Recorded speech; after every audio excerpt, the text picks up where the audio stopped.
Editing concert photography photographs can be a real pain in the... Yeah. Anyway, it can be a real pain. And I'm going to give you 3 tips in this video that not many people will talk to you about. It's going to make your life a whole lot easier if you just do these 3 things.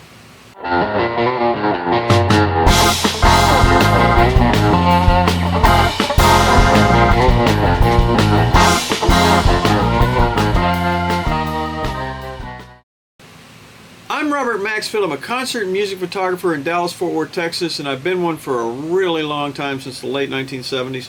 And welcome to Max Concert Photography, where we talk everything concert photography related. Recently, I got a phone call that someone wanted me to shoot a cover photo for a magazine of an artist, and gave me the ability to pick what kind of times and locations I wanted to do it. So I picked a place up in Grapevine, Texas called Tolbert's, and I'd never been there before. I did not know the artist, and I knew the name of the artist and what they did, but I had not met them personally. And we went up and we shot that. But prior in that day, I'd been up since about 4 o'clock in the morning taking care of business and doing things. And the show was at 9 o'clock that night and didn't end until midnight. And if you haven't figured that out, that's a very long day. So we're going to talk, tip number 1 is how you handle those kind of things. And sometimes after you've photographed for a long time, after having a hard day, the best thing to do is put your cameras on the table. Make sure you got the photographs there. You can look on the back viewer. Put your cameras on the table, turn out the lights, and go to bed. That's tip number 1.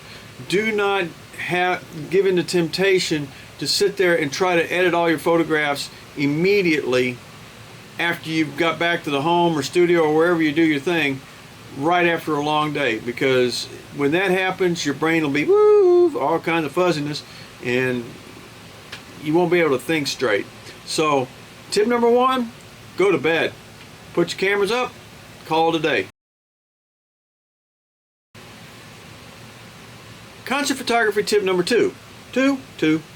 What I do is I start the next day fresh, and the first thing I'll do is I'll take the memory cards out of each camera, and I have 2 workstations. I'll copy the photographs to the workstations onto 2 drives on each workstation.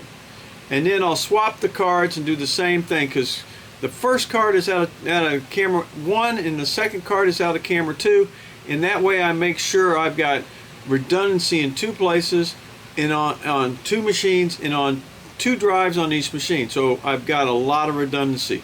That's the thing that you have to worry about, because if you have 1 camera with 1 card and you lose photographs because you've not copied them or backed them up, guess what? You lost them. So that may not be an issue to you, because you might not be doing this for anything other than fun. But if you're doing this for journalistic work or anything like that, for money, that kind of stuff, you're going to need to have backups, copies, and you're going to need to have it where you can know it's there. That's tip number 2.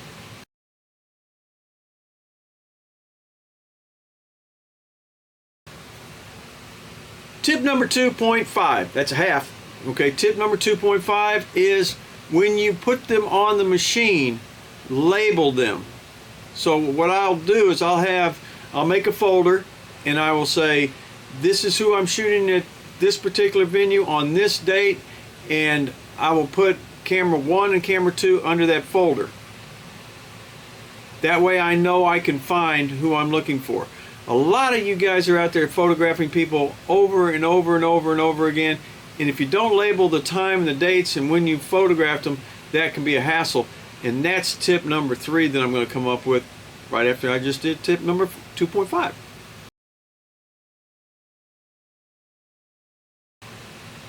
Now I know there's a whole bunch of you guys out there that are taking photographs and just putting them on your hard drive. Some of you aren't even putting them on your hard drive or saving them. You're just copying over them, whatever. It depends on what you're doing your photographic work for. But a lot of times I will receive a call, sometimes 5-6 months after I've shot the event, okay, by a magazine, and they'll say, hey, do you have this particular photograph? And this is what tip number 3 comes in handy about, because what I can do is I can go right to one of my workstations. I can enter the artist's name into the search blank. It'll search the whole machine and it'll come up with every instance that I have. So if you label the file folders in which you're shooting for that night's work, you may have artist A one date, artist A second date, artist A third date. You'll have the different events that you photographed. So being organized and being able to pull those events in whatever order that the person is looking for. So I will tell you, I get calls. Do you have a photograph? One sit up there on the wall, one of Andy Wood. Yes, I do. Do you have them at this location? Yes, I do. Do you have this photograph? Well, here, I'll shoot you what I got. You tell me what you want, and boom, it's up on the cover right up there that's for the magazine for that month, and it's on my wall because that's where I put it. So anyway, tip number 3, editing your photographs and keep them in a nice, neat order and container so that you can find them easily and quickly will save you, because a lot of times the person that's wanting your photograph may not want it 5 minutes after you took it or the next day.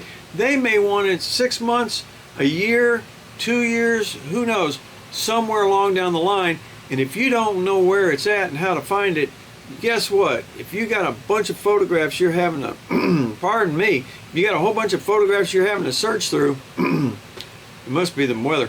If you got a whole bunch of photographs you're having to, I can't do this.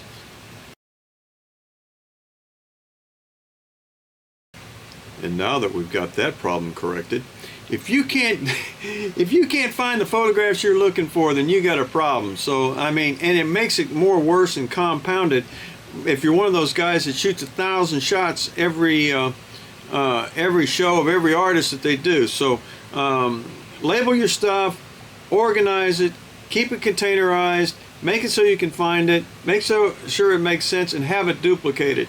That's basically tip 1, 2, 2.5, and 3 of some of the things that you need to do. I'll give you an idea. I shot Chaz Marie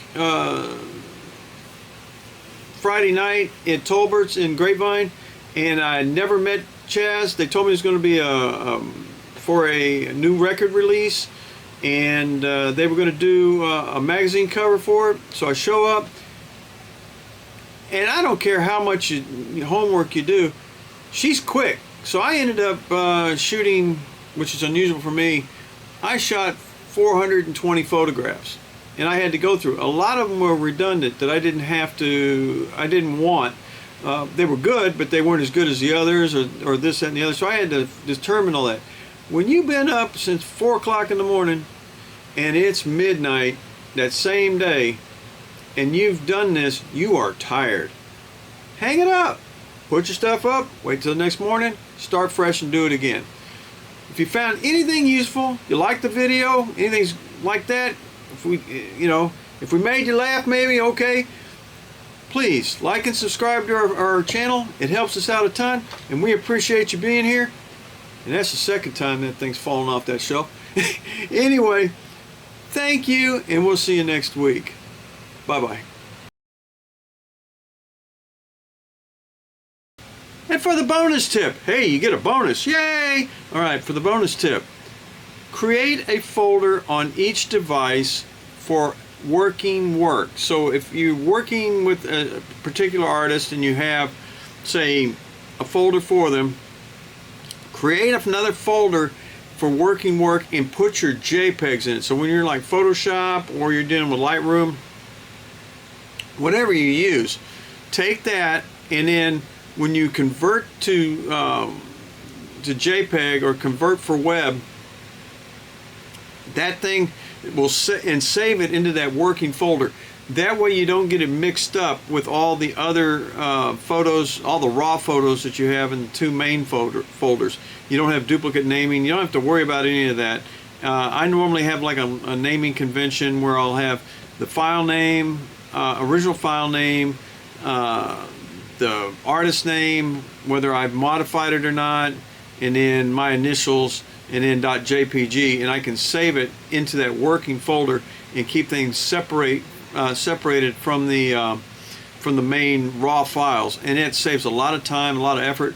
Plus, when I go to upload those photographs and I upload them to the magazine's Google Drive so that the editors can get to it, I have one place I have to look through and I have to search from, and I can just go bang, bang, bang, bang, bang, bang, bang, and I don't have to sort through any raw files. It's all JPEG, it's all ready for them, and it saves a lot of time and effort. So that is tip number 3.5? Yeah, 3.5.